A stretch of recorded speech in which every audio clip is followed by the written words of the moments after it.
சொல்ல துடிக்கும் காதலே. இந்த கதையில நம்ம 3 கேரக்டர் பத்தி பார்க்க போறோம். அமுதன், மனோன்மணி, சந்திரன். இந்த கதைய படிச்சு முடிச்சதும் கண்கள் மட்டுமல்ல, மனசும் ரொம்ப கலங்கியது. உங்களுக்கும் இந்த கதை பிடிச்சிருந்தா மறக்காம ஷேர் பண்ணுங்க. சொல்ல துடிக்கும் காதலே. வயிற்றில் பிள்ளையை சுமக்கும் பெண்ணின் முகம் மிகுந்த பிரகாசமாக ஜொலிக்கும். நானா இது என்று அவளே ஆச்சரியம் கொள்ளும் அளவிற்கு அழகாயி போயிருப்பாள்.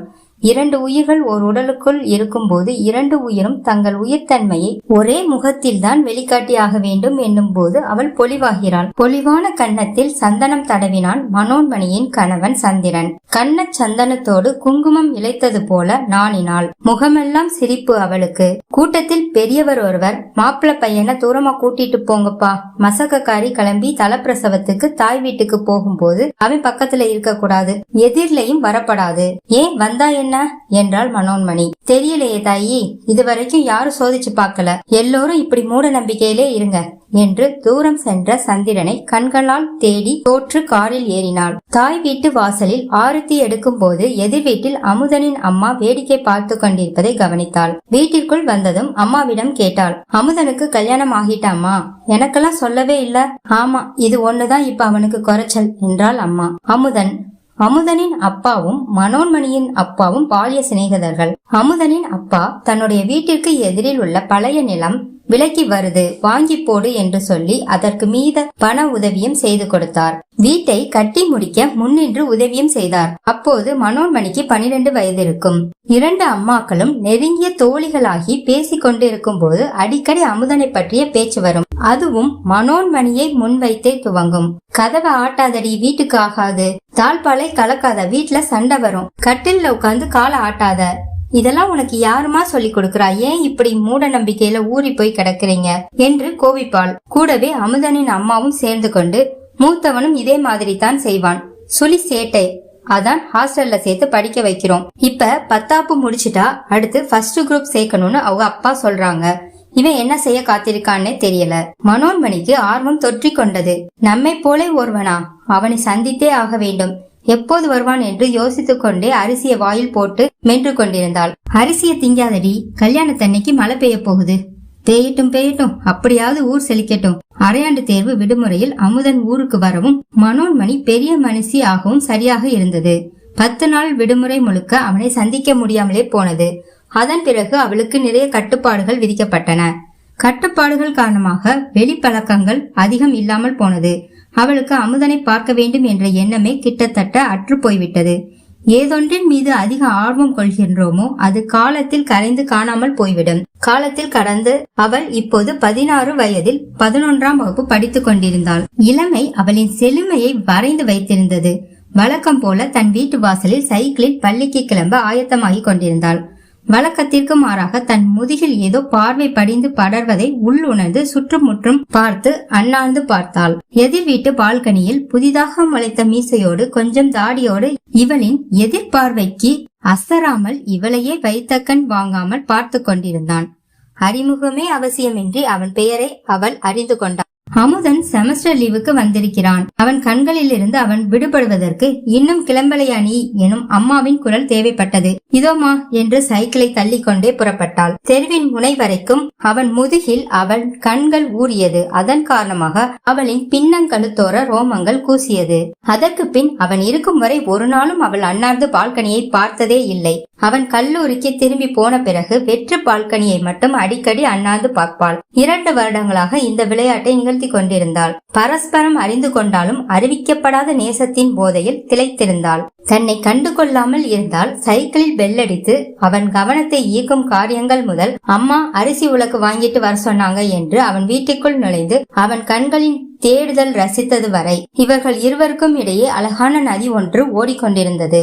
அம்மாவிற்கு மாதவிளக்கு என்பதால் அன்று வெள்ளிக்கிழமை என்பதாலும் மனோன்மணி விளக்கு ஏற்றினாள். சிறிது நேரத்தில் விளக்கின் தீயை கைகளால் விசிறி அணைக்க முற்படும் போது அம்மா பார்த்து தலையில் அடித்து திட்டினாள். விளக்கை இப்படி விசிறி அணைக்கிறது சாமியை அடிக்கிறதுக்கு சமம். விளக்கை அணைச்ச பின்னாடி இதில் இருந்து புகை வரக்கூடாது. திரியை இழுத்து எண்ணெயில் முக்கிடணும். அதற்கு பெயர்தான் குளிர வைத்தல் என்று பாடம் எடுத்துக் கொண்டிருந்தார். அம்மாவின் மூட நம்பிக்கை பிரசங்கத்தில் இருந்து விடுவிக்கும் பொருட்டு அமுதனின் அம்மா வீட்டுக்கு வந்தார்கள். உன் அப்புறம் வந்து பேசிக்கிறேன் என்று அம்மா சென்று விட்டாள். அமுதனின் அம்மாவிடம் மனோன்மணியின் அம்மா, அவனுடைய படிப்பு வேலை பற்றி விசாரிப்பது அவளுக்கு கூடுதல் சந்தோஷத்தை தந்தது. எல்லாம் சரியா வந்துச்சுன்னா மனோன்மணியை அமுதனுக்கு கட்டி வச்சிடலாம் என்று அவர்கள் பேசிக் கொள்ளும் போது அவள் மிதந்து கொண்டிருந்தாள். சந்திரன், இந்த வாரம் காலேஜ் ஃபேர்வெல், சந்திரனுக்கு என்ன பதில் சொல்ல போற, என்ன முடிவு செஞ்சிருக்கிற என்று மனோன்மணியிடம் அவள் தோழி கூறினாள். என்ன முடிவு? அவன் மூஞ்ச பார்த்தாலே எனக்கு பிடிக்கல. பின்னாடியே சுத்துனா காதல் வருமா? நான் காலேஜ் முடிச்சிட்டு போக போறேன். எங்க அம்மா அப்பா பார்த்து வைக்கிற மாப்பிள்ளையத்தான் நான் கல்யாணம் முடிச்சுப்பேன். எனக்கு இந்த காதல் கன்றாவி மேலெல்லாம் நம்பிக்கை இல்ல. இவன் நாய் மாதிரி பின்னாடி அலைஞ்சாலும் அதனால எந்த பிரயோஜனமும் இல்லைன்னு சொல்லிடு. தயவு செஞ்சு என்கிட்ட பேச வேற சொல்லிடாத. செருப்ப கொண்டு அடிச்சிடுவேன் அவனை. அப்புறம் என் மேல வருத்தப்படாத. உன் மனசுல என்ன பெரிய ரதின்னு நினைப்பா? 3 வருஷமா அவன் வேற பொண்ணே கிடைக்காத மாதிரி உன் பின்னாடி வர்றான். அந்த காதலை கூட உன்னால புரிஞ்சுக்க முடியலையா? என்ன மாதிரி பொண்ணு நீ? நானா இருந்தா உடனே சம்மதிச்சிருப்பேன். நீயே சம்மதிச்சுக்கோ தாயி. முதல்ல இது காதல் இல்ல, டார்ச்சர். பஸ்ல பக்கத்துல வலுக்கட்டாயமா உட்காந்துட்டு முத்தம் கொடுத்துருவேன் மிரட்டுறான். இதுக்கு பேர் தான் காதலா? இந்த உலகத்துல அவனை வெறுக்கிற மாதிரி நான் யாரையுமே வெறுக்கல. அமுதன், அம்மா எப்போதும் போல ஹாஸ்டல்ல உணவு பற்றி விசாரித்து அலைபேசியை அணைக்கும் முன் கேட்டால், உனக்கு ஏதாவது வேணுமா? அமுதனுக்கு உன் காலேஜ் பக்கத்துலதான் வேலை கிடைச்சிருக்குதான். அங்க நாளைக்கு கிளம்பி வருவான். அவன் கிட்ட கொடுத்து விடுறேன், நீ வாங்கிக்கோ. ஏற்கனவே ஒருவன் தன்னிடம் பேசியதற்கு சந்திரன் தன்னோட பராக்கிரமத்தை காமிக்க அவனை அடித்தது நினைவுக்கு வந்தது. காதலே பிடிக்காது என்று கல்லூரி முழுக்க சொல்லி வைத்திருக்கிறாள். இதில் அமுதனை சந்தித்தால் தோழிகள் கண் காது மூக்கு எல்லாம் வைத்து கதை பின்னி விடுவார்கள் என்று யோசித்துக் கொண்டிருந்தவளிடம் சென்ற முறை வந்தபோது துவைக்காமல் இருந்த சுடிதார் செட் 2ஐயும் செக்கில் ஆட்டிய நல்லெண்ணையும் கொடுத்து விடுவதாக அம்மா சொன்னாள். தொடர்ச்சியாக, எண்ணெய் பாட்டில உடைச்சிடக்கூடாது. அம்மா வாக்கியத்தை முடிக்கும் முன்னரே, ஏன் எண்ணெய் பாட்டில உடைச்சா ஹாஸ்டலுக்கு நல்லதில்லையா என்று பகடினாள். உன் போன் நம்பரை அவன்கிட்ட கொடுத்திருக்கேன், நாளைக்கு வந்துட்டு போன் செய்வான், வாங்கிக்க என்றாள் அம்மா. அமுதனை சந்திக்க போவதற்கு பிரத்யேகமாக தயாரானாள். ஹாஸ்டல் வாசல் முன் வேண்டாம், வேறு எங்காவது உணவகத்தில் சந்திக்கலாம் என்று முடிவு செய்தாள். அமுதனின் செல்போன் நம்பரை அம்மாவிடம் கேட்டிருக்கலாமோ என்று எண்ணினாள். எப்படியும் அவனே அழைப்பான், அப்போது எங்கு சந்திக்க வேண்டும் என்பது பற்றி பேசிக் கொள்ளலாம் என்று முடிவு செய்தாள். தனக்கு பிடித்த முக்கியமான நபரை சந்திக்க இந்த பெண்கள் தாமதமாகத்தான் செல்வார்கள். ஒரு நாளும் முந்தி போய் காத்திருக்க மாட்டார்கள். அதற்கு ஒரு பெரிய காரணம் உண்டு. ரொம்ப மெனக்கட்டு அலங்கரித்து அவள் கிளம்பி வரும்போது அதே புத்தம் புது அழகை கொஞ்சமும் குலையாமல் அவன் பார்க்க வேண்டும். அதற்காகத்தான் காத்திருக்க செய்கிறார்கள்.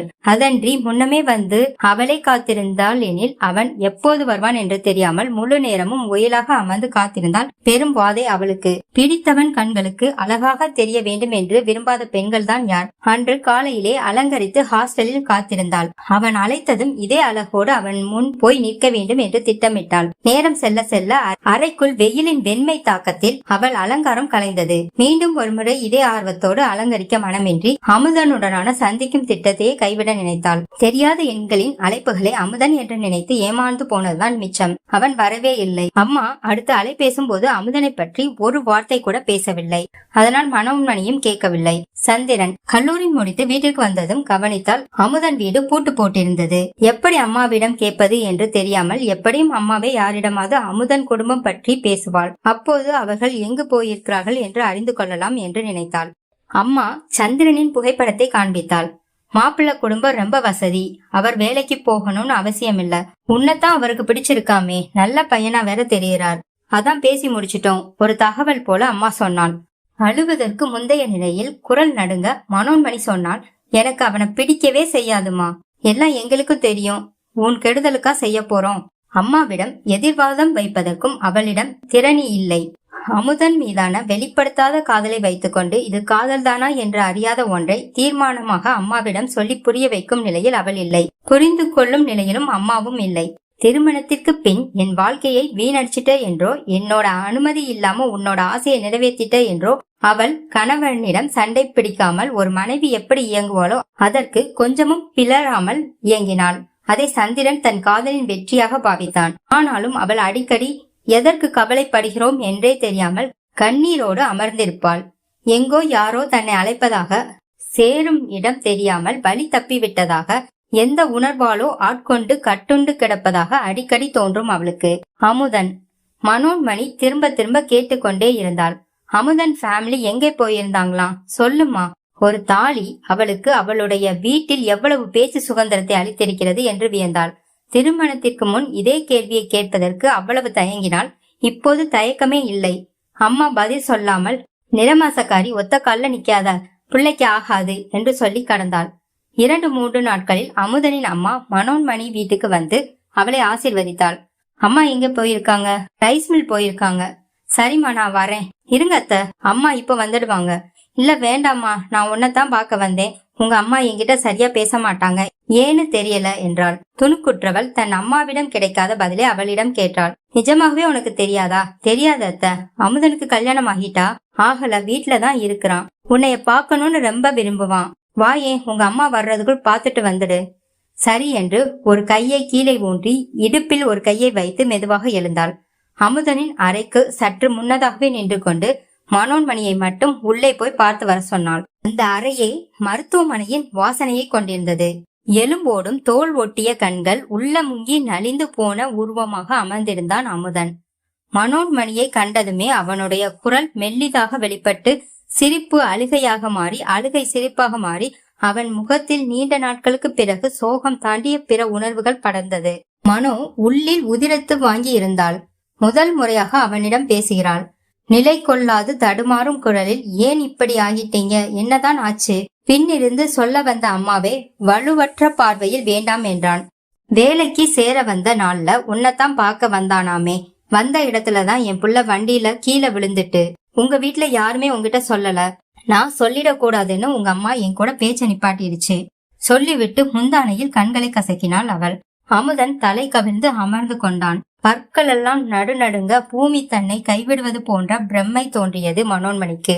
மெல்ல அவன் அருகில் வந்து குன்னி அமர்ந்து அவன் காலடியில் குழந்தை போல தேம்பி அழுதாள். எனக்கு சத்தியமா தெரியாது, தெரிஞ்சா உங்களை விட்டிருக்க மாட்டேன்.